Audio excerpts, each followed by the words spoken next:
और शुक्रवार के दिन माता लक्ष्मी के लिए अग्नि में आहुति दीजिए। महाराज, शाम के समय पर सूर्यास्त के पहले शिव महापुराण की कथा कहती है, अग्नि पुराण कहती है, नर्मदा पुराण कहती है, लिंग पुराण कहती है कि बेलपत्री के वृक्ष के नीचे, नीचे तो नीचे वो भी जाने दो, यहां तक वर्णन किया शिव महापुराण में तो कि बेलपत्री का जो फल होता ना, बेल फल जो होता है, कहते हैं अगर किसी व्यक्ति के यहाँ लक्ष्मी की कमी होती है, संपदा की कमी होती है, जिसके यहाँ पैसा नहीं आता, धन नहीं आता, तो बेल का जो फल होता है, बेलपत्री का जो फल होता है, उस फल के गूदे को,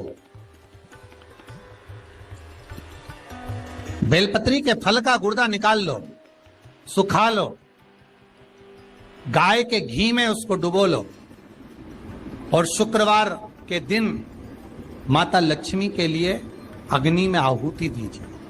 महाराज, शाम के समय पर सूर्यास्त के पहले ये जो आहुतियां हम बेले के गुर्दे के फल की गाय के घी में डुबोकर माता लक्ष्मी और भगवान विष्णु के नाम से देते हैं, महाराज 2 या 3 शुक्रवार करोगे, लक्ष्मी की कभी कमी नहीं आती, संपदा बढ़ती है। एक प्रयोग और कर देखना, कभी अगर मौका मिले आपको तो प्रयोग कर देखिए। लिंग पुराण के अंदर लिखा हुआ है, शिव पुराण में, लिंग पुराण में और स्कंद पुराण में कहा गया है कि अगर किसी ने बेले के फल का अगर थोड़ा सा भी गुर्दा पाया है, बेले के फल को खाया हो या बेल का रस पिया हो या बेल के फल का जूस पिया हो, अगर वो व्यक्ति का अनायास किसी कारणवश प्राण भी छूट गए हो, तो शिव महापुराण की कथा कहती है कि 27 दिन तक वो बेल के फल का रस उसके नस नस में रहता है, तो उस व्यक्ति को यम नहीं छूते, वो कैलाश पर निवास करता है। मर भी जाता है तो अधोगति में नहीं पड़ता, नरक नहीं भोगता, वो बैकुंठ पद का कामी हो, बैकुंठ का निवासी।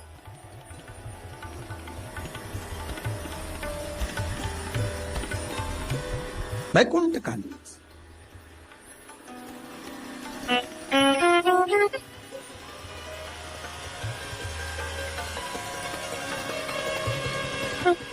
ये जो शिव जी को चढ़ती बेलपत्री हुई, शमी पत्र हुआ, मदार का पुष्प, आंकड़े का जो पुष्प हुआ, ये सब साधारण नहीं है। साथ शंकर का एक एक गुण तत्व ग्रहण करने वाले, शंकर का अनुमोदन करने वाले, शिव को एक एक वस्तु जो चढ़ने वाली साधारण नहीं।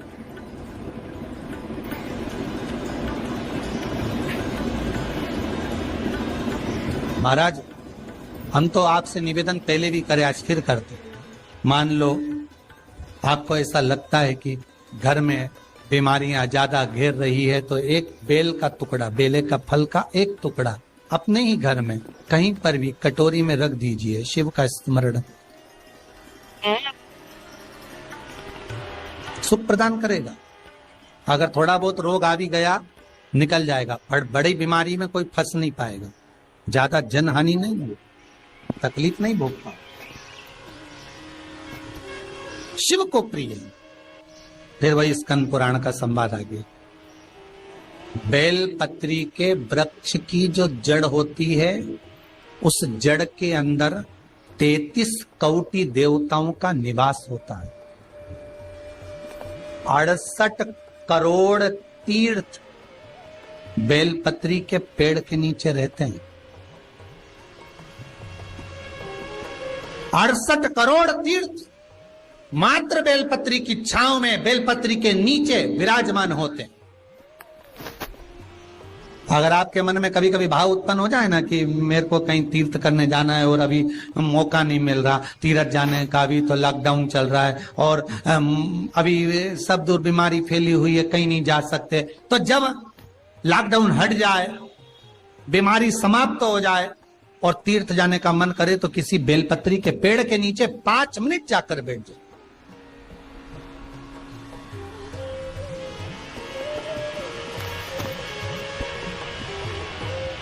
और जप लो, श्री शिवाय नमस्तुभ्यम।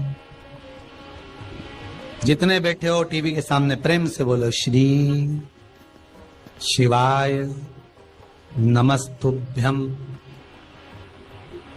जितने टीवी के सामने बैठे और फिर से बोलो, श्री, साथ में बोलो, आगे आगे नहीं, श्री शिवाय नमस्तुभ्यम।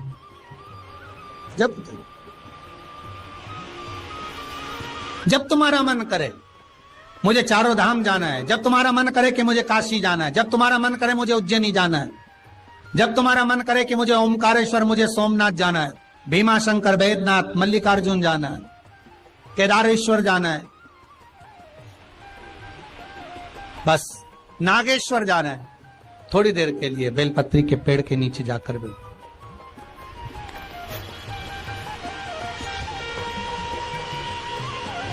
68,000 तीर्थ सब बेलपत्री के वृक्ष के नीचे विराजे। जहां पर देवराज के प्राण छूटे वहां बेलपत्री का पौधा है, बेलपत्री का वृक्ष है।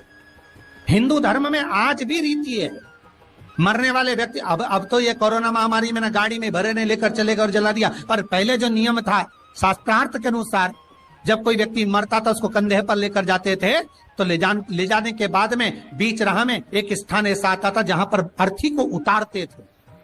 विश्राम स्थल पर उस अर्थी को उतारा जाता था, और वो केवल विश्राम स्थल ऐसे नहीं होता था, वहां पर बेलपत्री का पौधा होता था, पेड़ होता था। उस बेलपत्री के वृक्ष की छांव उस मुर्दे पर भी पड़ जाती थी तो उसको यम की कैद नहीं भोगना पड़े, उसको यम की कैद, यम की तृण नहीं भोगना पड़े।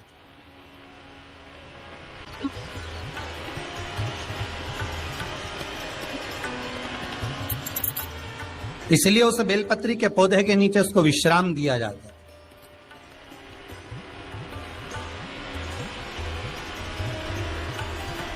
बेलपत्री के पौधे के नीचे उसको विश्राम दिया। शिव कह रहे हैं, देवराज तेरे प्राण छूटे, मना नहीं है तेरे प्राण छूटे, पर तेरे प्राण जहां छूटे वो बेलपत्री का वृक्ष था।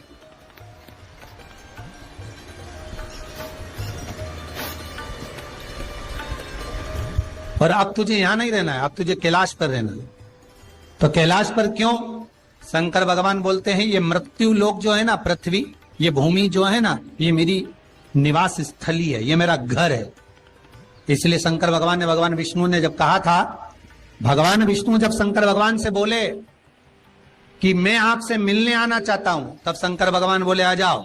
तो भगवान विष्णु पृथ्वी से एक हाथ ऊपर पांव रखकर चल रहे थे। तो शंकर जी ने पूछा तुम पांव जमीन पर क्यों नहीं रखते, पृथ्वी पर रखो।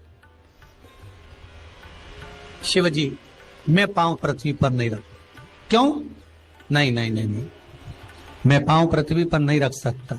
आखिर क्यों?